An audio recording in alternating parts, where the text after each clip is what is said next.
Et bonsoir à tous et très heureux de vous retrouver. Merci de continuer à nous suivre dans le chat sur Twitch. Continuez évidemment à interagir, à poser toutes les questions qui vous viennent. On essaiera d'en prendre quelques-unes évidemment. N'oubliez pas que vous pouvez retrouver aussi toutes les émissions de l'After Produit et du Choc des Titans, que ce soit sur le site de Weevoo, dans la rubrique médias, les émissions, mais aussi sur la chaîne YouTube de Weevoo, youtube.com/Weevoo. Mesdames et messieurs, après 9 tables rondes et 2 interviews, il est l'heure pour moi de lancer ce qui sera la dernière table ronde de ce Choc des Titans 3e édition. Et quoi de mieux pour clôturer ce 3e Choc des Titans qu'un sujet qui est celui de la personnalisation. Mesdames et messieurs, j'ai l'honneur de vous proposer ce sujet d'épreuve de philosophie, peut-être d'économie au passage aussi du jour. User versus business, à qui bénéficie vraiment une expérience personnalisée? Pour répondre à cette vaste problématique, j'ai fait appel et je me suis entouré de 3 experts que je salue ce soir. Bonsoir Amel, bonsoir Alix, bonsoir Thomas. Bonsoir. Comment allez-vous? Super, la forme. Ça va très bien. Pas trop stressé de conclure ce Choc des Titans? Non, ça va. Ça va, il n'y a pas de raison. Très intéressant. Non. Vous serez libérés dans une grosse trentaine de minutes, si j'en crois bien ce que je vois devant moi.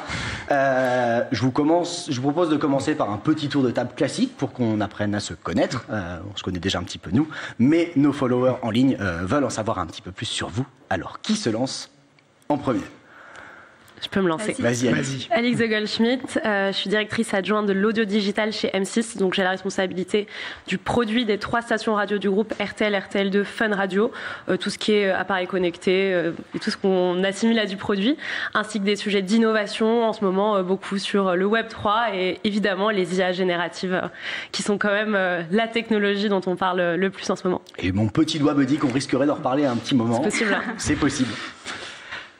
Bah, je peux Vas-y, continuer. Thomas. Alors, moi, c'est Thomas Websa. Je travaille chez Deezer, le site de streaming musical, et je suis directeur du département Data Science. Donc, je m'occupe de toutes les équipes qui font les algorithmes de recommandation, du moteur de recherche, tous les modèles de machine learning, de churn, etc., etc. Donc voilà, je brasse de la data.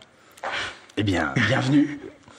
Et enfin, Amel. Ouais, Amel Mechalik, du coup, cofondatrice de Win.ai.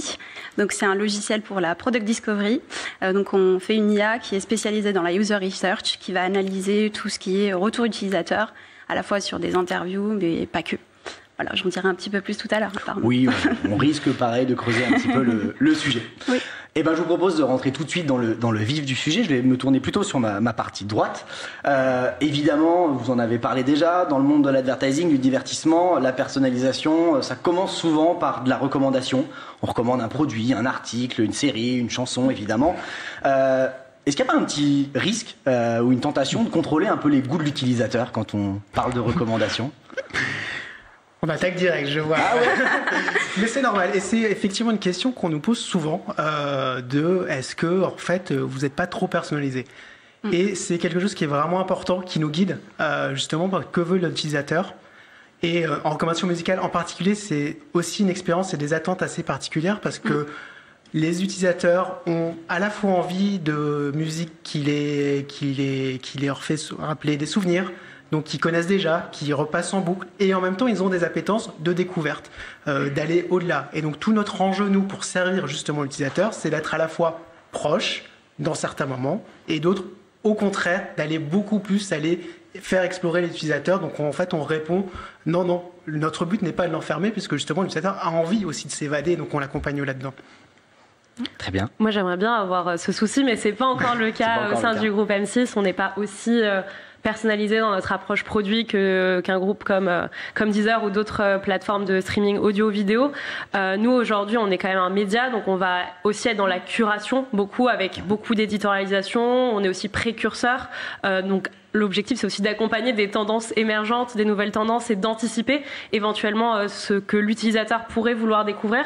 Donc je pense que comme chez Deezer, on a cette volonté d'être à la fois dans la découvrabilité de nos nouveaux contenus, de la profondeur de catalogue de nos marques médias, tout en ayant quand même cette couche de personnalisation qui pour nous est néanmoins essentielle.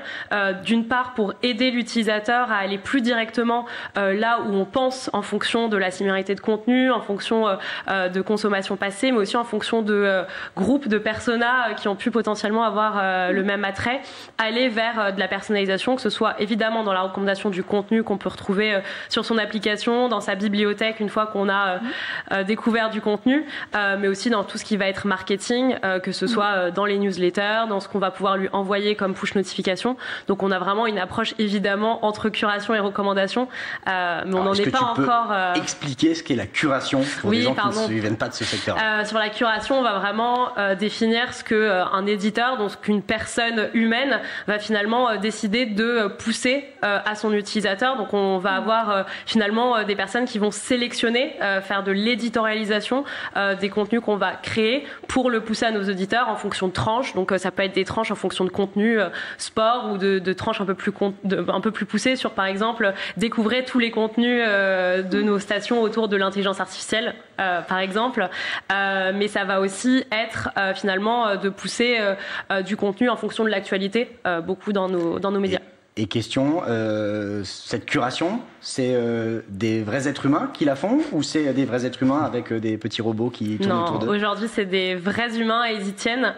Évidemment, ces humains, ils s'intéressent beaucoup à ce que font les IA, mais on pense vraiment qu'en tant que médias, les intelligences artificielles génératives ou autres intelligences artificielles vont vraiment nous aider dans potentiellement la productivité de petites tâches au quotidien, voire même, on en parlera peut-être, dans le product management, etc.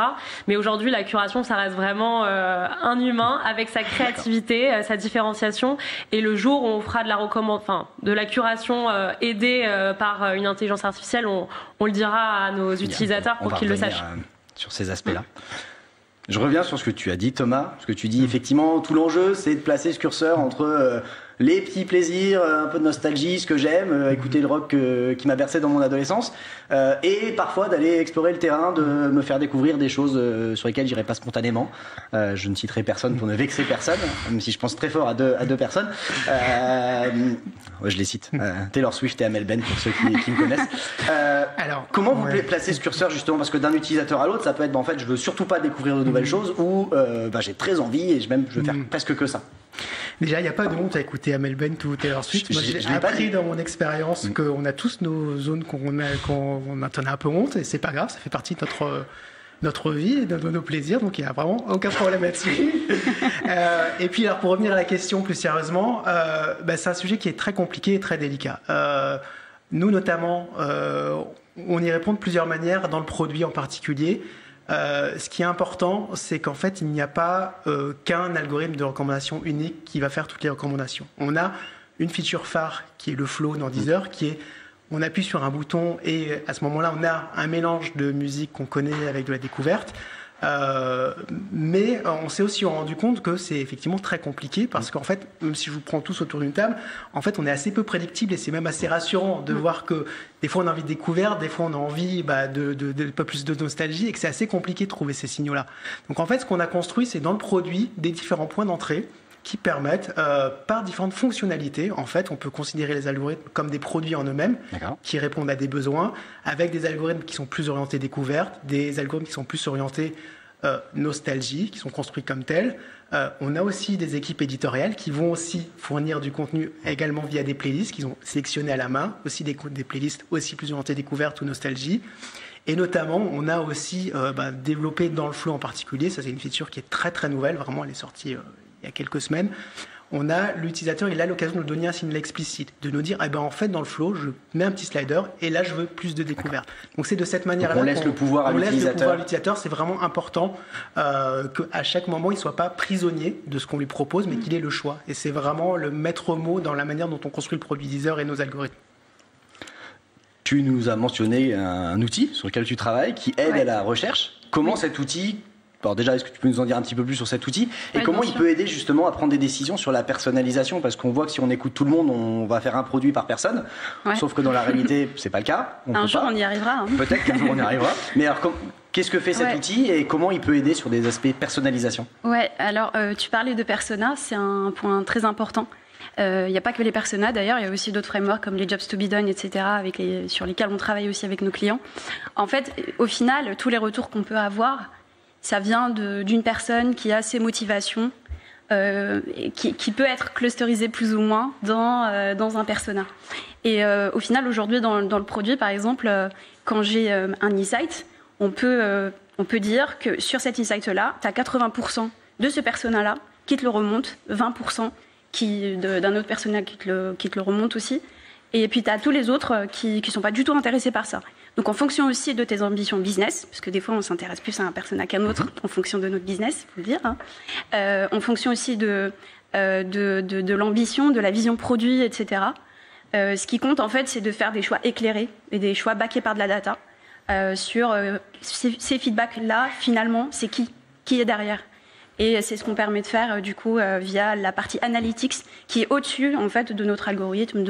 Ça n'a rien d'IA, finalement c'est plus ajouter une brique analytics dans le produit pour aller vraiment creuser toute cette partie-là recherche qui est elle-même automatisée. Bien connaître ses utilisateurs, bien les comprendre, leur motivation et éventuellement ça peut être le déclencheur pour aller personnaliser l'expérience plus pour ce use case, ce persona. Oui, tout à fait. Il n'y a pas de solution magique, hein, bien sûr. Après, ça revient à la décision de l'équipe produit. Quel personnage j'ai envie de servir aujourd'hui ? On a parlé de recommandations parce que c'est le grand classique de la personnalisation, mais est-ce que dans vos entreprises respectives, est-ce qu'il y a de la personnalisation, elle passe par autre chose que de la recommandation pure, qui est le grand classique malgré tout ? C'est le principal. Après, le produit en lui-même est aussi personnalisé dans la construction de la homepage sur laquelle les utilisateurs arrivent. Donc ça fait partie des approches de personnalisation. Tout le message, toute la communication CRM est évidemment personnalisée.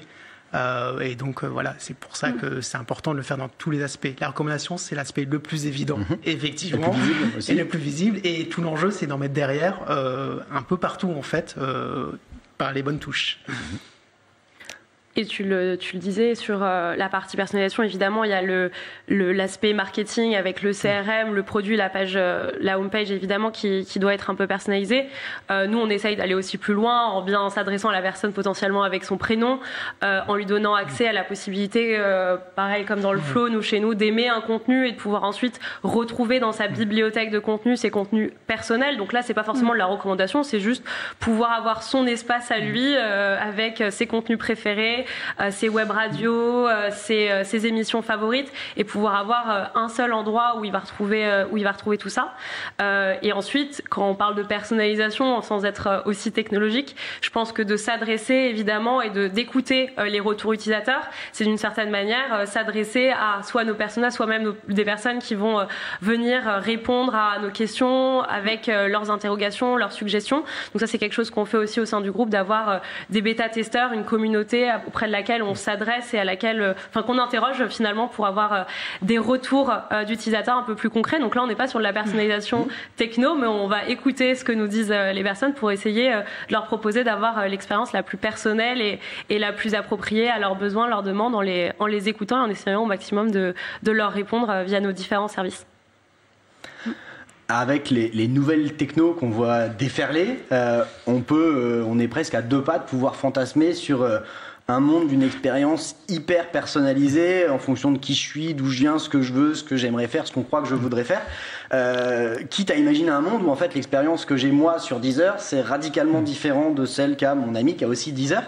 Est-ce que c'est un questionnement que vous avez déjà dans vos entreprises et comment est-ce qu'on garde une identité de marque, une identité d'expérience quand on est à deux doigts de pouvoir personnaliser à l'extrême une expérience ? Alors, c'est une question qu'on se pose effectivement de jusqu'où va le degré de personnalisation. Je répondrai en fait que ce qui est intéressant dans la musique en particulier, c'est que la musique, c'est effectivement une expérience personnelle, mais c'est aussi et surtout une expérience collective. Donc ça crée du lien.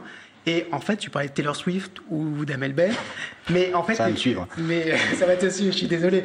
Mais en fait, t'es pas la seule personne qui apprécie Taylor Swift ou qui apprécie Amel Bent. C'était un peu le sens contraire que je disais, mais en tout cas, il y a plusieurs gens qui se réunissent autour de ça, et la musique reste un événement communautaire. Donc en fait, même si tu as une personnalisation d'un moment donné d'un contenu, tu as quand même une connexion qui est importante, et notamment dans l'app Deezer, tu as aussi le besoin d'avoir des rendez-vous que tout le monde connaît, la fonctionnalité du flow, mais aussi tout le travail que font nos éditos musicaux d'arriver à avoir ces playlists-là, d'avoir différentes fonctionnalités. Donc ça, il faut que l'utilisateur il les retrouve, parce qu'à chaque fois, il entend parler du flow, de son catcher, toutes ces options-là.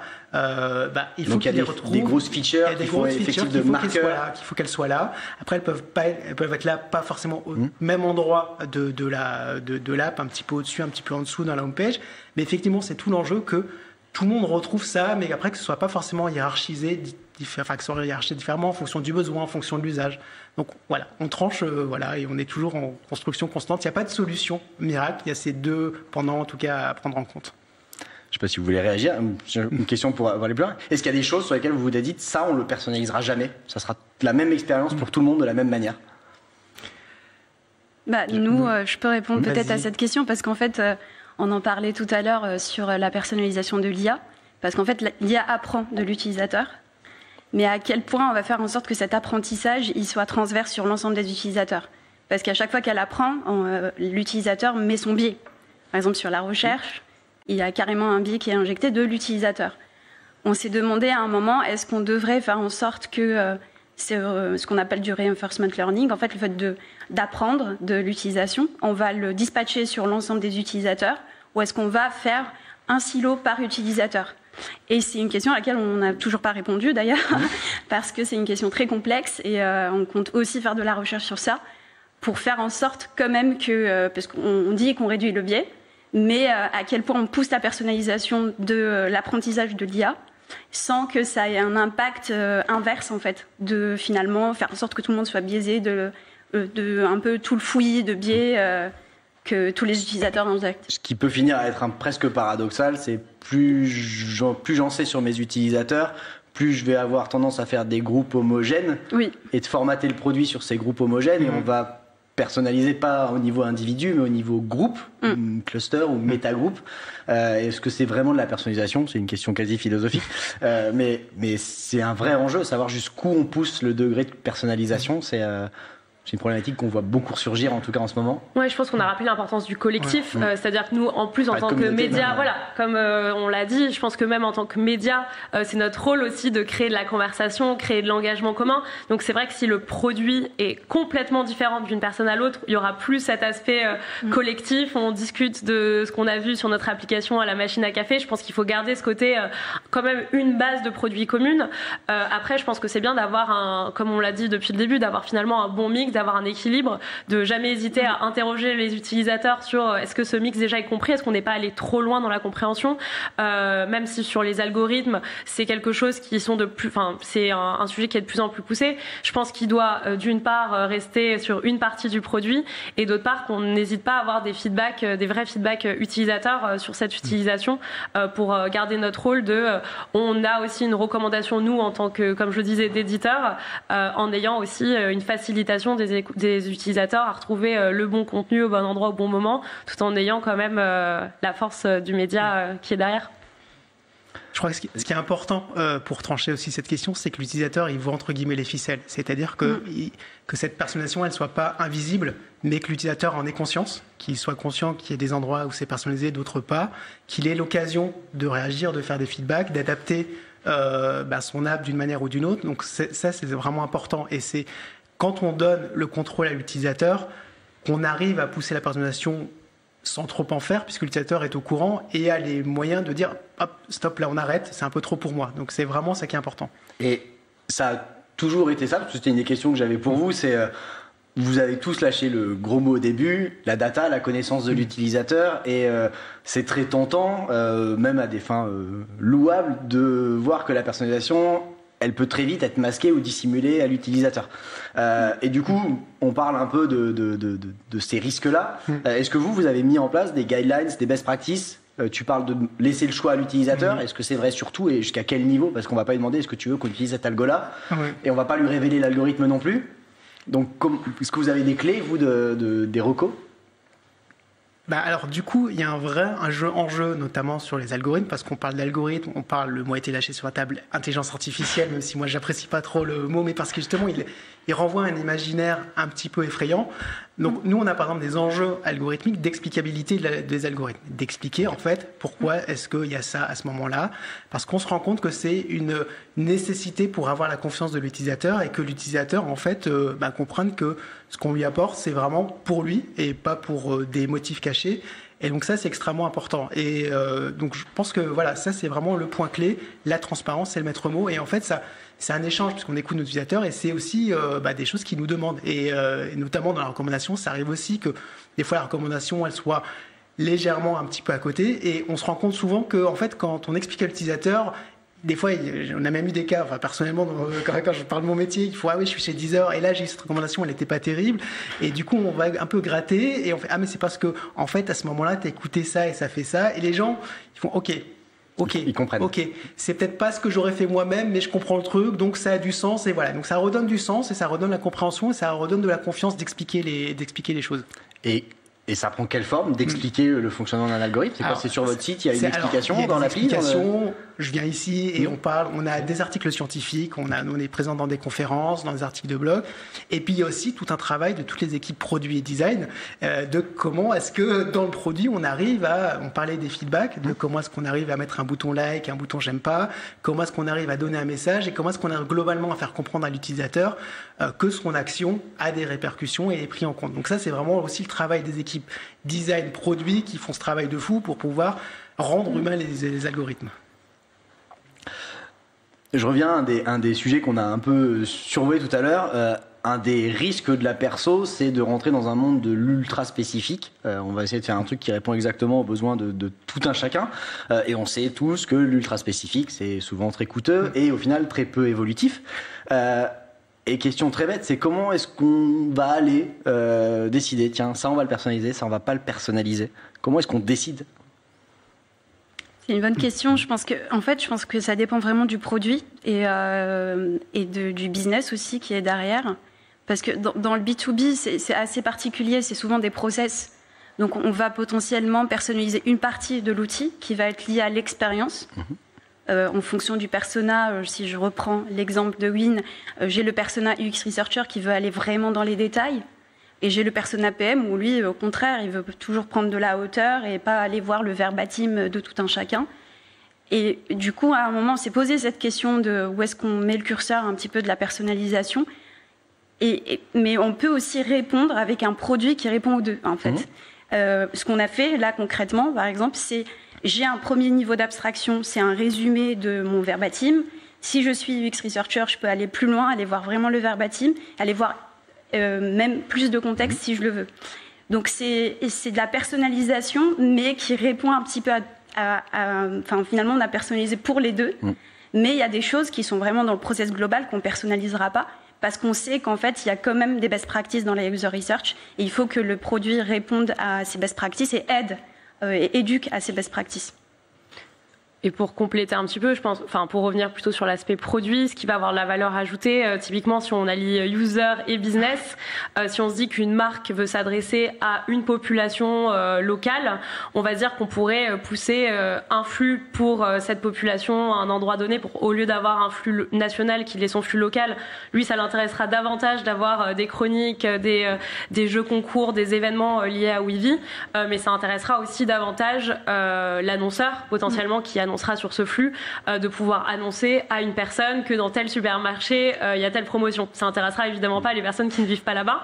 Donc ça, je pense que ça allie à la fois produit et business et expérience utilisateur qui est lui-même satisfait. Et pour aller plus loin, je pense qu'avec les IA génératives dont on a un petit peu abordé tout à l'heure, c'est que finalement demain de pouvoir vraiment pousser un flux spécifique, même en s'adressant à la personne directement, en lui ayant évidemment avant ça demandé l'autorisation de pouvoir s'adresser à lui en fonction de où il vit, de comment il s'appelle et des informations qu'il a partagées. Ça, on y tient vraiment l'aspect RGPD, compliance à toute cette réglementation, et vraiment bien avoir cette transparence de dire à l'utilisateur de notre produit, en fait là vous nous avez donné telles informations dans tel but, c'est ultra important.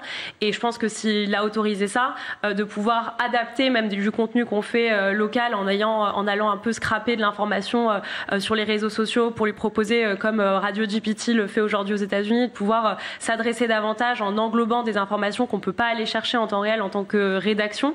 Je pense que ça arrivera assez vite et que ça aura à la fois de la valeur pour l'utilisateur qui pourra avoir, encore une fois, un flux finalement incluant à la fois du contenu éditorial et généré par un ensemble de données. Je pense que ça aura du sens et de la valeur. Donc, pour répondre à la question, je pense que d'allier les deux, user et business, évidemment, c'est important.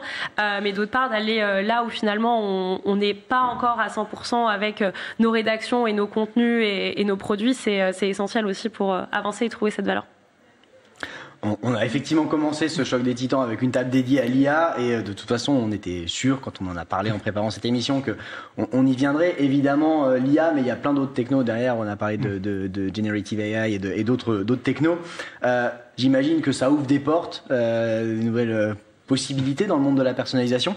Est-ce que vous avez des nouvelles pistes, bien sûr sans révéler de secrets industriels au passage, des choses que vous explorez aujourd'hui, tant des nouvelles technos, des nouveaux usages Alors ça ouvre des portes, ça ouvre des inquiétudes aussi. Et on explore des choses, on se pose des questions.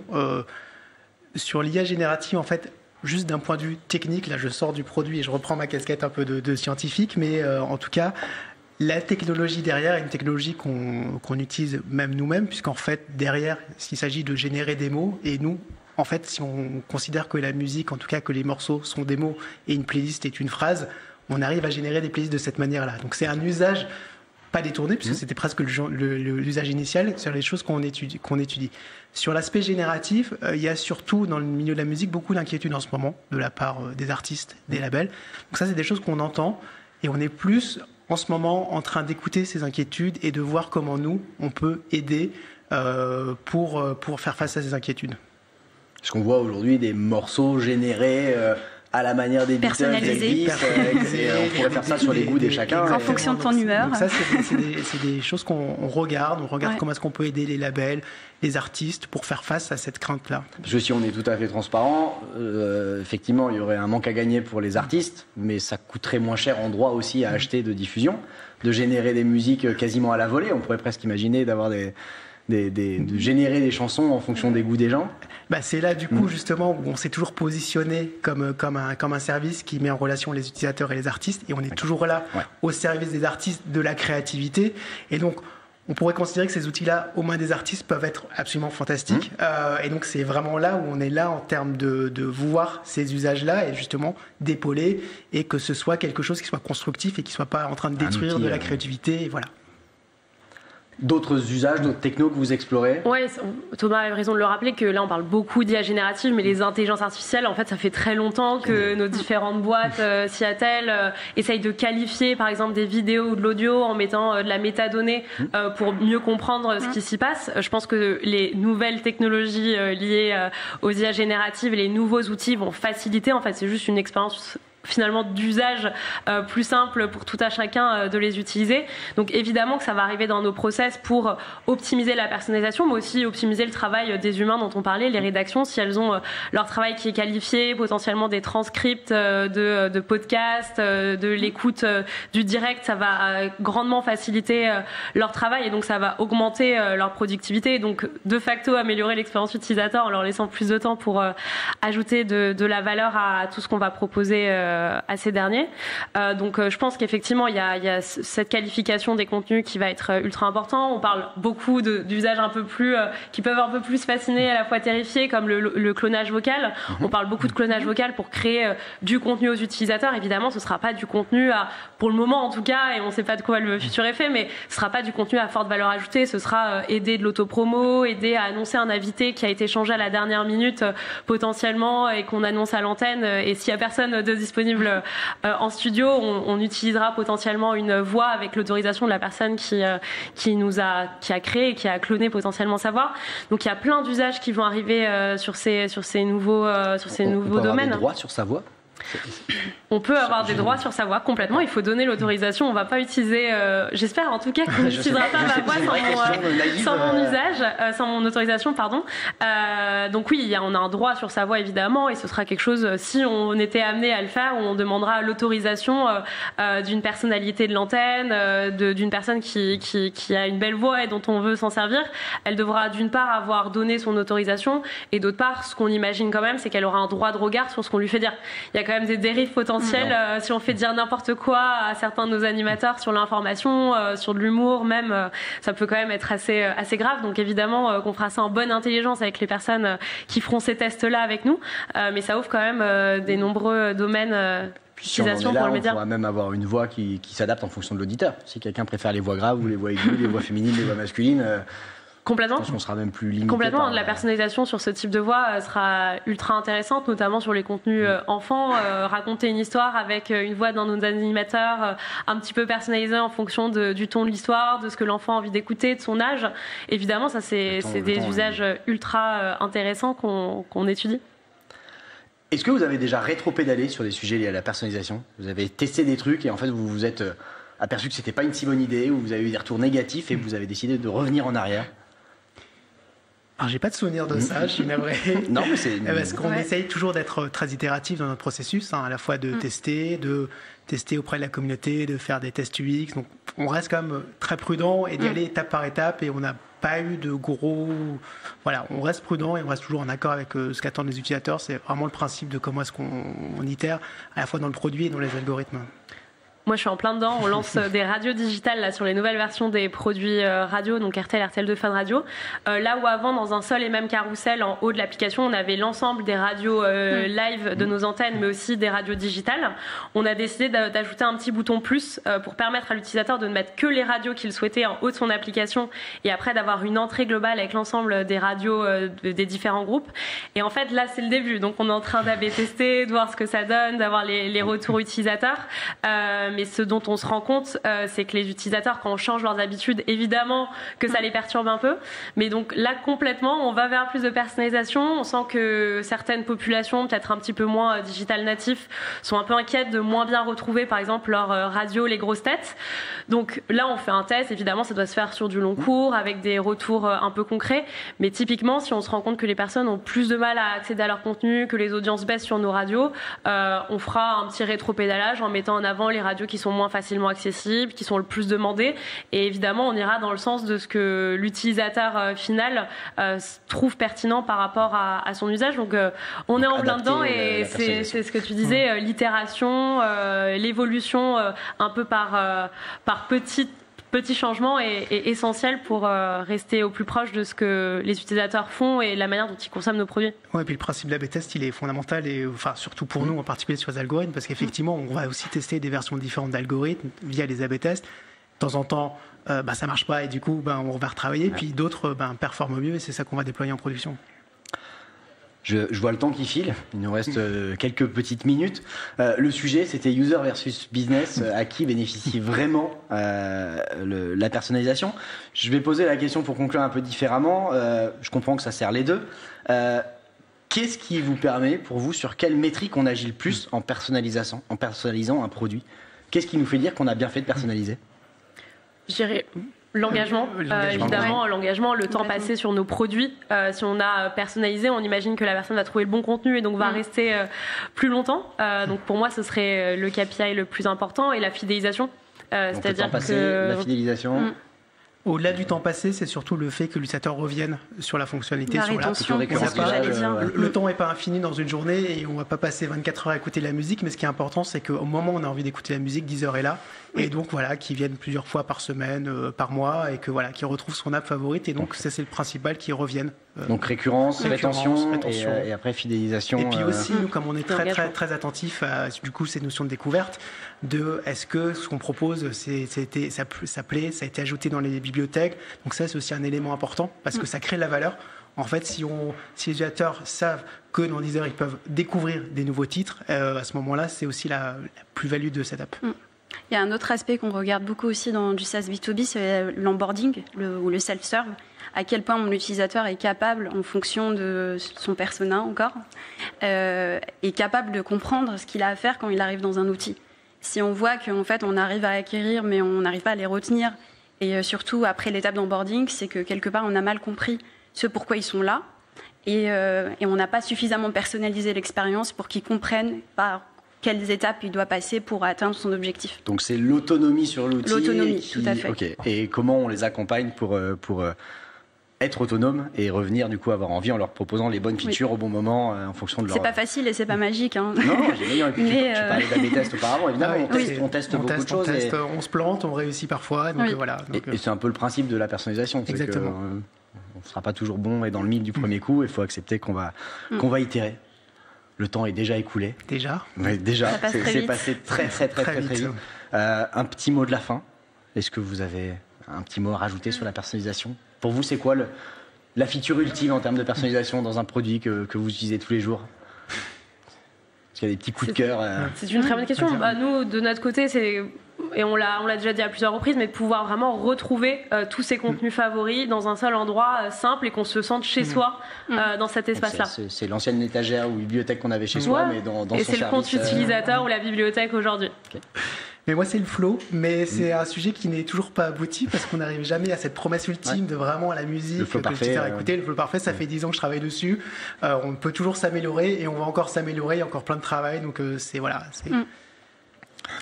Je reviendrai peut-être. Je pense que le must de l'expérience et de la personnalisation, pour moi, c'est vraiment le self-serve. Je parle beaucoup de Win et du B2B. C'est si on arrive un jour à faire en sorte qu'on n'ait pas besoin de nous interagir avec nos utilisateurs, même si bien sûr on est là en tant que Customer Success, mais qu'ils arrivent vraiment à atteindre leurs objectifs, à être contents de l'expérience qu'ils ont eue, sans avoir à leur expliquer les choses, je pense que ça montrerait qu'on a bien personnalisé, on a bien mis le curseur là où il fallait.